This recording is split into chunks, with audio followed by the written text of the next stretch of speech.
Hello everyone, welcome to Pihan study. तो हम आज करेंगे 6th क्लास की एनसीईआरटी हिस्ट्री का जो सेकंड पार्ट रहता है वो करेंगे आज हम। तो हमने यहाँ तक कंप्लीट कर लिया था और आज हम करेंगे नेक्स्ट। तो यहाँ से देखते हैं, इसके अतिरिक्त अन्य कई वस्तुएं अतीत में बनी और प्रयोग में लाई गई थी। ऐसी वस्तुओं का अध्ययन करने वाला व्यक्ति पुरातत्वविद कहलाता है। पुरातत्वविद पत्थर और ईंटों से बनी इमारतों के अवशेषों, चित्रों, मूर्तियों का अध्ययन करते हैं। पुरातत्वविद कौन होते हैं? जो पुरानी वस्तुओं का अध्ययन करते हैं वो पुरातत्वविद होते हैं। वो पत्थर ईंट से बनी इमारतों के अवशेष, चित्रों और मूर्तियों का अध्ययन करते हैं। वे औजारों, हथियारों, बर्तनों, आभूषणों तथा सिक्कों की प्राप्ति के लिए भी छानबीन तथा खुदाई भी करते हैं। कौन करते हैं? पुरातत्वविद। इनमें से कुछ वस्तुएं पत्थर, पक्की मिट्टी तथा कुछ धातु की बनी होती है। किसकी बनी होती है?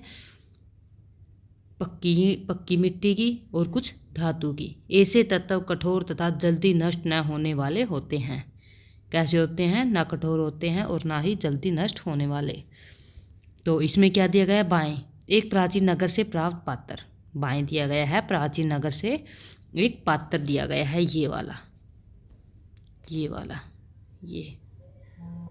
ओके, आगे देखते हैं। इस तरह के पात्रों का प्रयोग 4700 वर्ष पूर्व होता था। दाएं एक पुराना चांदी का सिक्का दिया गया है, ये देखो। इस तरह के सिक्कों का प्रयोग 2500 वर्ष पूर्व होता था। हमारे द्वारा आज प्रयोग में आने वाले सिक्कों से यह सिक्का कैसे भिन्न है, तो आप बता सकते हैं। आज के सिक्के सुंदर, चमकदार और दिखने में बहुत ही अच्छे होते हैं, और जो पहले वाले थे वो प्योर सिक्के होते थे, है ना। तो आगे देखते हैं। पुरातत्वविद जानवरों, चिड़ियों तथा मछलियों की हड्डियां ढूंढते हैं। क्या ढूंढते हैं? मछलियां, जानवरों की हड्डियां। इससे उन्हें यह जानने में भी मदद मिलती है कि अतीत में लोग क्या खाया करते थे। जैसे लोग मांस खाते हैं ना, जैसे मुर्गे का मांस खाते हैं तो उसकी हड्डियां निकाल देते हैं और वो हड्डियां वहाँ पर गिरी हुई मिलती है, तो पुरातत्वविद उनसे आइडिया लगा सकते हैं कि यह किस की हड्डी है। वनस्पतियों के अवशेष बहुत मुश्किल से बच पाते हैं। वनस्पतियों के तो बहुत मुश्किल से बच पाते हैं भाई। यदि अन्न के दाने अथवा लकड़ी के टुकड़े जल जाते हैं तो वे जले हुए रूप में बचे रहते हैं। जैसे अन्न के दाने से पता चल जाता है कि पहले लोग क्या खाते थे। आगे देखते हैं। क्या पुरातत्वविदों को बहुधा कपड़ों के अवशेष मिलते होंगे? जरूर मिलते होंगे। पांडुलिपियों, अभिलेखों तथा पुरातत्व से ज्ञात जानकारियों के लिए इतिहासकार प्रायः स्रोत शब्द का प्रयोग करते हैं। किसके लिए? पांडुलिपियों के लिए, अभिलेखों के लिए और पुरातत्व से जानकारियों को एकत्रित करने के लिए स्रोत शब्द का प्रयोग करते हैं। इतिहासकार उन्हें कहते हैं जो अतीत का अध्ययन करते हैं। इतिहासकार किसे कहते हैं? जो अतीत का अध्ययन करते हैं। स्रोत से प्राप्त होते ही अतीत के बारे में पढ़ना बहुत रोचक हो जाता है। जो हमें कोई भी, मान ले कोई भी हमें कुछ भी पिछली कुछ भी, जैसे जानवरों की हड्डियां या फिर अन्न के दाने या कुछ भी प्राप्त होता है तो उनको पढ़ना बहुत रोमांच हो जाता है, रोमांचिक हो जाता है, क्योंकि इन स्रोतों की सहायता से हम धीरे धीरे अतीत का पुनर्निर्माण करते जाते हैं। पुनर्निर्माण मतलब दोबारा से निर्माण। अतः इतिहासकार तथा पुरातत्वविद उन जासूसों की तरह होते हैं जो इस सभी स्रोतों का प्रयोग सुराग के रूप में कर अतीत को जानने का प्रयास करते हैं। इतिहासकार कौन होते हैं? जो इतिहास की जानकारी रखते हैं, और पुरातत्वविद भी ऐसे ही होते हैं। वो एक जासूस का काम करते हैं। जैसे उसे पुराना कोई सुराग मिल जाता है तो वो उसके बारे में खोजबीन निकालते हैं। आगे देखते हैं। अतीत एक या अनेक, तो इसके बारे में देखते हैं। क्या तुमने इस पुस्तक के शीर्षक हमारे अतीत पर ध्यान दिया है? जी हाँ, बिल्कुल दिया है। यहाँ अतीत शब्द का प्रयोग बहुवचन के रूप में किया गया है। अतीत क्या है? अतीत बहुवचन शब्द है।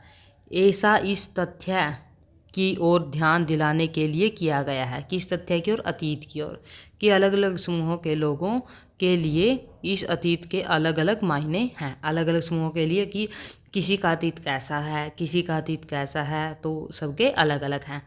उदाहरण के लिए पशुपालकों, कृषकों का जीवन राजाओं रानियों के जीवन से तथा व्यापारियों का जीवन शिल्पकारों के जीवन से बहुत भिन्न होता है, कि हर किसी का जीवन एक दूसरे से भिन्न होता है। जैसा कि हम आज भी देखते हैं, उस समय भी देश के अलग अलग हिस्सों में लोग अलग अलग व्यवहारों रीति रिवाजों का पालन करते थे। क्या करते थे?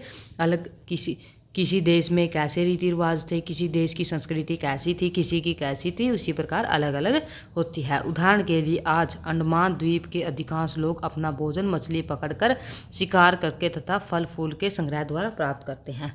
क्या करते हैं? अंडमान द्वीप पर जो लोग रहते हैं वो मछलियाँ पकड़कर, शिकार करके या फिर फल फूलों के द्वारा ही अपना भोजन संग्रहण करते हैं। इसके विपरीत शहरों में रहने वाले लोग खाद्य आपूर्ति के लिए अन्य व्यक्तियों पर निर्भर रहते हैं।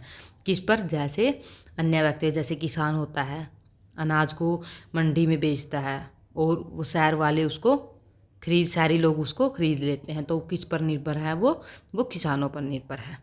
इस तरह के भेद अतीत में भी विद्यमान थे, ऐसे ही कुछ अतीत में भी था।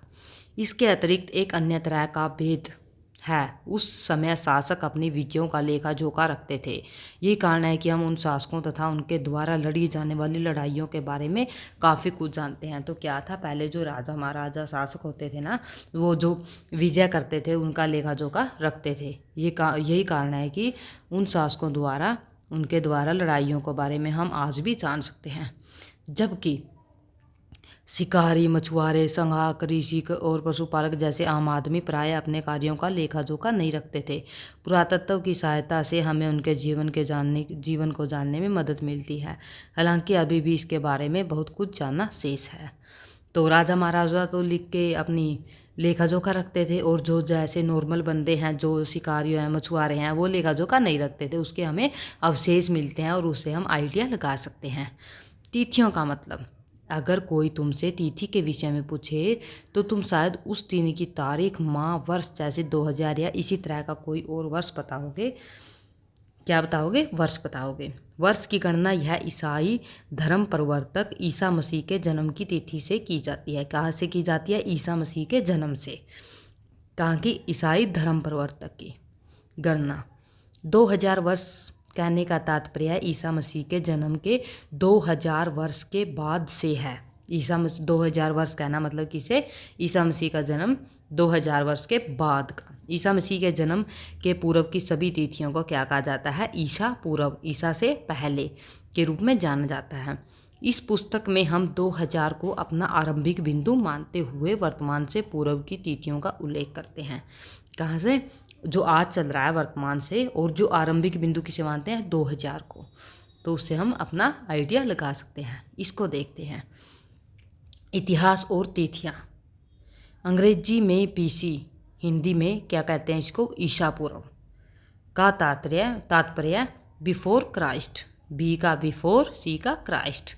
ईसा पूर्व होता है। कभी कभी तुम तिथियों से पहले क्या लगाते हो? AD लिखा पाते हो। हिंदी में उसे क्या कहते हैं? ईस्वी, ईसा पूर्व, AD को। यह एनो डोमिनी नामक 2 लैटिन शब्दों से बना है तथा इसका तात्पर्य ईसा मसीह के जन्म के वर्ष से है। AD का मतलब, एनो डोमिनी का क्या मतलब है? ईसा मसीह के जन्म के वर्ष से स्टार्ट। कभी कभी AD की जगह CE तथा BCC की जगह BCE का प्रयोग किया जाता है। CE अक्षरों का प्रयोग कॉमन एरा तथा BCE का बिफोर कॉमन एरा के लिए होता है। हम इन शब्दों का प्रयोग इसलिए करते हैं क्योंकि विश्व के अधिकांश देशों में अब इस कैलेंडर का प्रयोग सामान्य हो गया है। किस कैलेंडर का? इसी कैलेंडर का, ईसा मसीह के जन्म से पहले और पूर्व वाले, पहले और अब वाले कैलेंडर का सामान्य प्रयोग होने वाला लगा है। भारत में तिथियों के इस रूप का प्रयोग लगभग 200 वर्ष पूर्व आरंभ हुआ था। कभी कभी अंग्रेजी में BP अक्षरों का प्रयोग होता है जिसका अर्थ है बिफोर प्रेजेंट, वर्तमान से पहले। तो ये था भाई हमारा आज का चैप्टर, और मिलते हैं एक नए चैप्टर के साथ और एक नई वीडियो में। आशा करती हूँ कि आपको ये चैप्टर अच्छे से समझ में आ गया होगा। ये थोड़ा सा रहता था, सो हमने आज कंप्लीट कर लिया है। तो मिलते हैं एक नए चैप्टर के साथ और एक नई वीडियो के साथ। तो ओके, बाय एवरीवन।